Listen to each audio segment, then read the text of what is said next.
Jimmie Johnson, your race winner at Texas Motor Speedway. He has won a whole lot of races, a whole lot of championships, but this one is special because it's been 20 races since.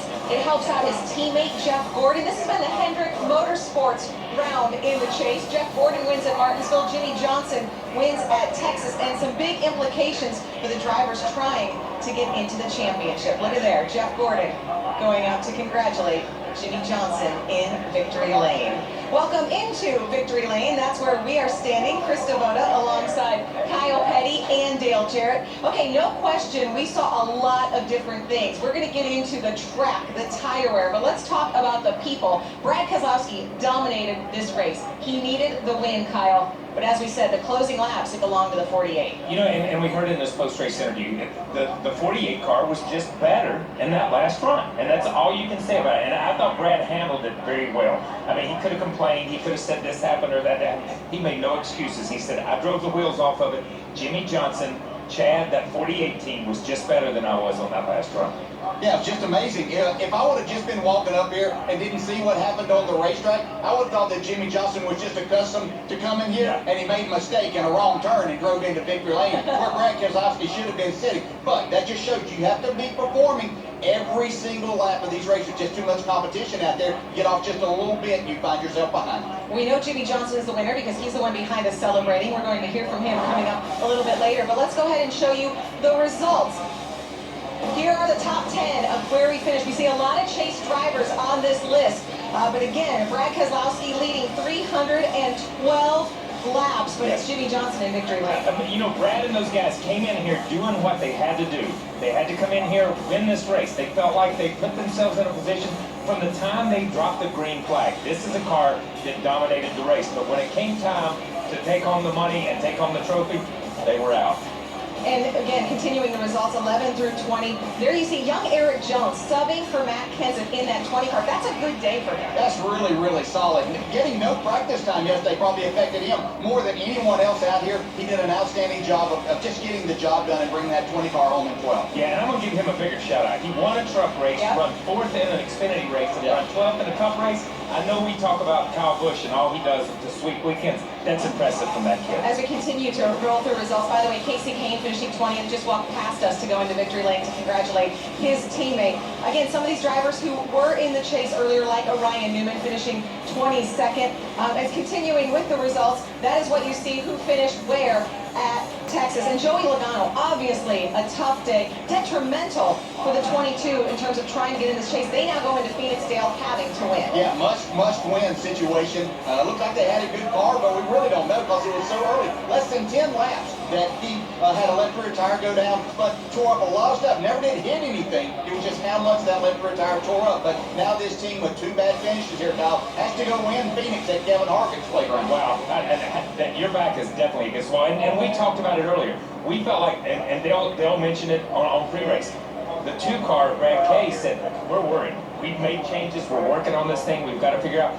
Joey Logano and Todd Gordon, they were like, yeah, we made some race runs. We feel pretty comfortable. And the coin flipped. All of a sudden, 9 laps into this race with a flat tire, totally changes. I know, and just a couple of laps in, now having to fight with his back up against the wall at Phoenix. There you see the celebration in victory lane. Here you see the chase grid. Again, Joey Logano came into this race with a 28-point deficit, now 63 points back. Those drivers in 5th, 6th, 7th, and 8th, they are the ones who have to get themselves into the top 4 next week. Well, now they know that 2 of them are going to move on through points. That is definitely going to happen. Possibly 3, depending on what happens at Phoenix next week. So, do you go there in some points race and others go for the win? It'll be an interesting scenario to watch when we get there next week. I will say this, for the first time in this chase, and we always give it lip service, oh, this guy's got to win, this guy's got to win and get in. Joey Logano has to win. There is no physical way to point your way in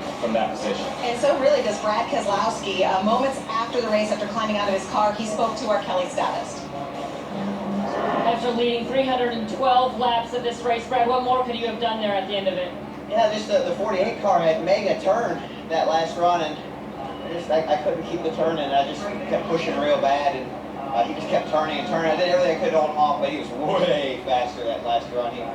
their team did a hell of a job. They found a lot of speed, but my team did a hell of a job. You know, like 300 some laps, and you do about the debris L's at the end of these races, and they're going to favor some and hurt some others. And it wasn't our day for them to favor us, but still a lot to be proud of with the World Point Fusion, and you know, we'll have a great shot of winning next week as well. We really needed to win this one, but I know I gave it my all, and I feel good about that. You immediately made a beeline to go find the 78 Martin Truex Jr. What did you want to say to him? Well, I didn't know if I came. I didn't know if I came up into him or if he came down to me. Either way, we got together, and it probably didn't help either of us. And just want to tell him I hate that it happened. I thought he ran a great race. Incredible day, but he'll have to go win one now in Phoenix. Yes, he will. And there, the celebration continues. Kyle Busch actually just walked by us as well, as you see, to go congratulate Jimmy Johnson. Dale Earnhardt Jr.'s crew chief, Greg Ives, just walked into victory lane as well. But here is that final restart. This is sort of what doomed Brad Keselowski, Kyle. Yeah, we see that Truex got a really solid restart. I don't think we've seen a lot of guys get a restart on the outside and be able to pin the two-car of Brad K to the bottom. And he did this for a couple of laps. Finally, as we heard Brad say, they got together a little bit, washed up the racetrack. Brad said he felt like it probably hurt him a little bit. It hurts his 78 car a little bit in the long run. But I'm telling you, at this point in time, the die was cast. That 48 was strong. Yeah, nobody all day had really challenged Brad at this point. Usually by this point, he was out a couple of car lengths and didn't have to worry about anything. But then he had to battle, and that's when they got together. I don't know if that damage had anything to do with his car not being quite as good and turning like he said Jimmy's was. But Jimmy just dogged him here that whole last run. And I'm going to say this, if you were a young driver watching how it should be done in the last few laps of the race, watch Jimmy Johnson. He's inside, he's outside, he gives up the run, he takes the run back. Perfect timing to come off turn 2, sweep to the inside and take this away. And it was good, clean racing, good, solid racing. And I'm going to borrow a phrase from Brian France, okay? Quintessential NASCAR racing. That's two great champions right there, running at it, running clean, doing what they needed to do. Yeah, doing everything they needed to. Brad was trying to keep the air from getting on Jimmy's front end to where that car would turn better, and Jimmy was going everywhere that he could just to get a little bit of air where he could get that run. And you know, as you pointed out, Kyle Busch going back there and congratulating, it was congratulations and thank you very much for not letting someone else win and moving on. There you see Jimmy Johnson wearing the Charlie one-horse hat that goes to the race winner here at Texas. Okay, we heard from Brad Keselowski. Let's hear from Martin Truex Jr. moments after the race. The day in Texas was all about overcoming adversity. Martin Truex Jr. was another who had to overcome some obstacles late in the race. Your power steering went away and a loose right front tire. How were you able to hold on to this race car for a top 10 finish? Just thinking about Homestead, man, you know, just digging deep. Proud of my guys for their effort today. Everybody on this furniture road team did a great job, you know, to not have any practice to bring a new car here and qualify where we did, and then have a car like this in the race just says a lot about those guys. So I got to thank everybody back at the shop and all the guys here, and just fun day. Had a great race car. We're right there at the end where we wanted to be, you know, battling for the lead, and just, man, the right front wheel started shaking. I started getting tight, and then with 5 or 6 to go, the power steering started cutting out, and you know, the last 4 or 5 laps I had none at all, and I didn't know if it was caused by the wheel coming loose and it was locking the brakes up on me or what was going on. It turns out the wheel wasn't as loose as I thought it was. It was loose, but not bad, and the power steering was screwing with my head. So just a lot to overcome today. Wish we could have finished it without any issues and went for the win. I thought we had a shot at it. Our car was really fast those last couple runs, and we were running the 2 down for the last caution. So I don't know, just one of them days, I guess. You definitely were running the 2 down. I mean, you guys were racing what appeared for the win at one point. What was that battle like with Brad Keselowski for you? It's fun, man. Good hard racing. It was, you know, we were in a whole lap side by side after that restart, and then my right front started shaking, and I got tight, and I couldn't hang with him anymore. So I wish I could have got a real opportunity to race for it. It would have been a whole lot of fun. But all in all, you know, we dodged the bullet, and we're going to Phoenix. And he heads to Phoenix with a 7-point advantage right now over the guys below the cutoff.